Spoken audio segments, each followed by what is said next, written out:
Welcome back, fans and friends, for this upcoming video.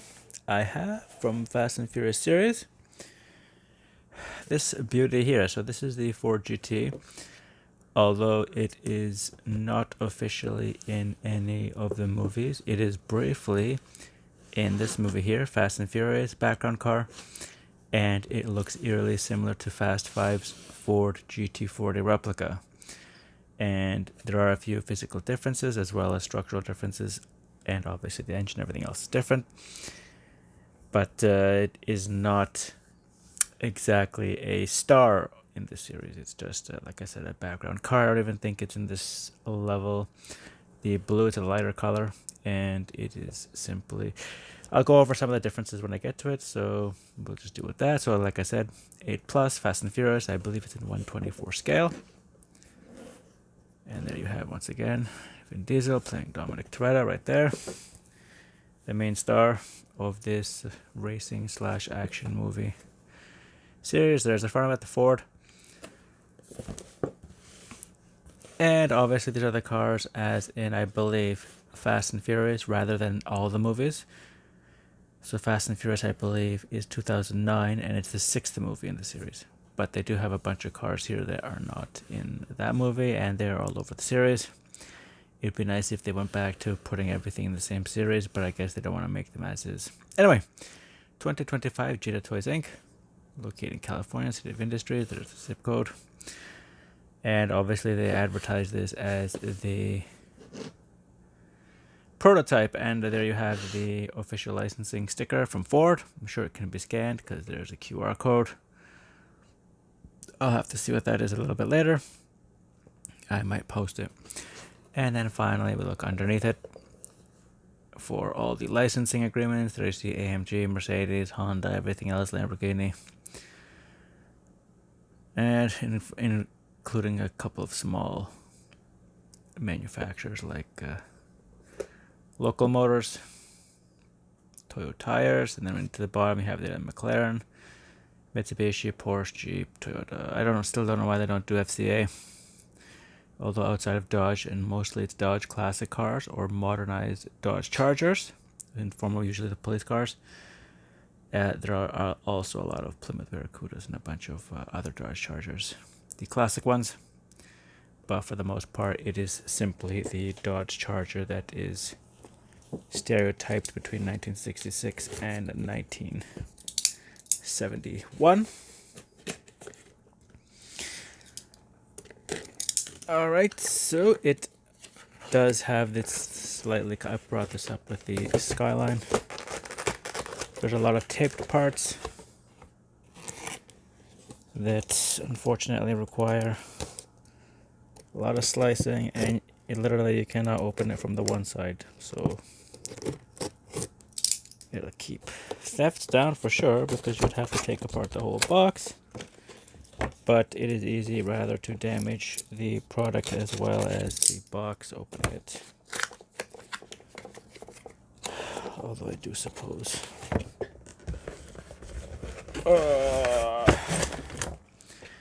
And so just so we go over it quickly, you can see there the plastic thing, just like with the Nissan Skyline. You have the plastic liner holding in the doors, the rear, and technically the bonnet is actually also the trunk, because the engine, as you can see right there, the 5.4 liter Ford modular V8 supercharged, is in the back, and so therefore we cannot take it out without taking out the screws.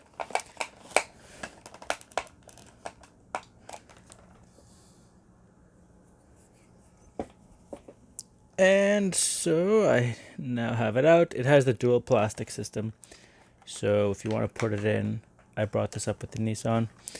It has this bottom piece which has to fit in those two holes, and then you have to line it up with these two holes. So to put it back, it's actually way more work than it was to take it out, and it was a lot of work to take out.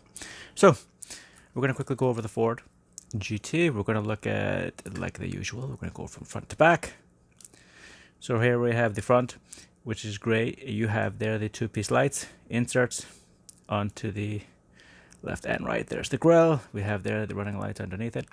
So I'm going to try to go over briefly certain changes they made. Obviously, it's design cues to tell the difference between the replica Ford GT40s as well as the Ford GT40 Classic plus this GT is the GT40 replicas plus the GT40. They have a triangular inlet here. These two are more triangular, and there are two very small on either side. As well, the lights are two main units, as well as not being, obviously these are not LED lights, but you can just see there, they will be incandescent reflectors in the replicas. Another thing too, in the Fast and Furious movie, the GT40 replica has its driver's side on the right, and GTs were only made with driver's side on the left. Anything had to be converted in order to do it. Anyway, we have the nice bright Ford symbol right in the middle, clear plastic free. There's the lights, there's the gas cap on the front right side of the car. Windshield, mostly nice and clear and easy to see through. We have the door cutouts, which is a design cue from the Classic, but like I said, the body is nothing the same as the original. And onto the left side, we have Ford. Fortunately, it does not say Ford GT. You have there the angular mirrors, the rearview mirrors, which have reflectors, and all three of them you can just see in the middle. And another major difference between the replicas and the Ford GT40 plus this is this part. In the Ford GT, it's a separate piece. In the previous GT40 and the replicas, it is just molded into this section here. So that's a quick and easy way if you're looking at the left of the car. Besides, obviously, the windows don't roll down in the original GT40 or its replicas. Is this thing here is a separate piece in the Ford GT. Nice blue stripes, everything done evenly. And there's the inlet for the engine, because as I said, the engine is right there, and it is supercharged driven engine, so you can literally have the air come in from any spot. We have the brakes. I'm unsure if they should all be facing the same direction, or it's simply a matter of the way it was constructed. And there you have the panel. We will open it at the end. And there we have it, the Fast and Furious Jada Toys. You have the dual exhaust in the middle. Another minor difference between this car's design cues and the previous one, there's the splitter. Another minor design cue difference is you see these grills, the two slotted grills. The GT40 will have a 9-piece, similar to a honeycomb, but it's more like a tic-tac-toe board. It's 3x3, the back right in the middle. This is a minor difference, but it's an easy way to tell the two cars apart. Ford GT obviously will have the dual row of slats there. The GT40 will not. And the last and not least, the left side, right side, similar to the left side, we have a bit of a mispaint there. As you can see, it's not on that side, and the two sides should be near identical. And once again, you have the inlet on this side, separate piece, as is accurate. And I will now just quickly do the underside before I tear off the little plastic restraints, keeping us from seeing the interior of the car. So 97, 177, scale 124, made in China, 2005 Ford GT, used under license. And I do believe it is, I think, so obviously the 25 at the end there is the year, but obviously that's not the day, so I have to do a little bit more math. And G, I believe it's a series. You have Jada Toys, everything else from the website, Jada again, and UKCA, and there you see the wheels. You can see that what they've done is they've put the brakes as on the body like a normal car, and obviously it does not steer. We brought up some of the problems that they have, and they do have screws if you want to dismantle it. You think you can do a better job than they did, you can take it apart, and there's the two holes for the screws to the base. And because obviously there's not too much detail, but everything is contained in the back of the car. This is a mid-engine rear-wheel drive vehicle, manually driven, gearbox. So for those who want that aesthetic, there they have it.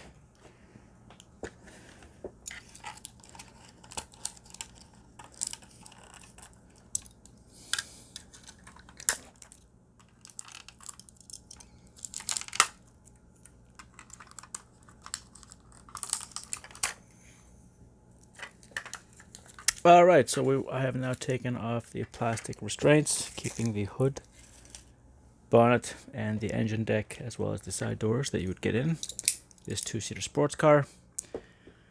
We will start with the front, and this is, like I said, the part of the car that would traditionally be where the engine is. Obviously, as a rear-wheel drive vehicle, rear engine vehicle, it is not that.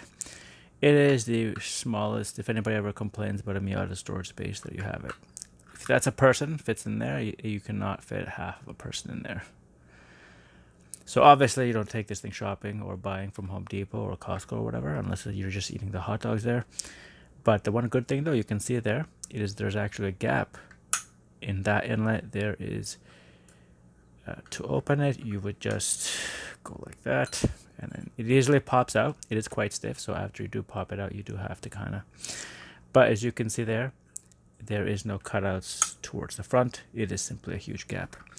And the left side, where the driver sits,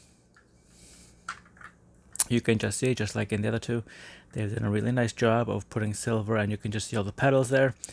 For the manual system, the speedometer as well as odometer are painted silver. You can see the defroster on the left just beside the door hinge.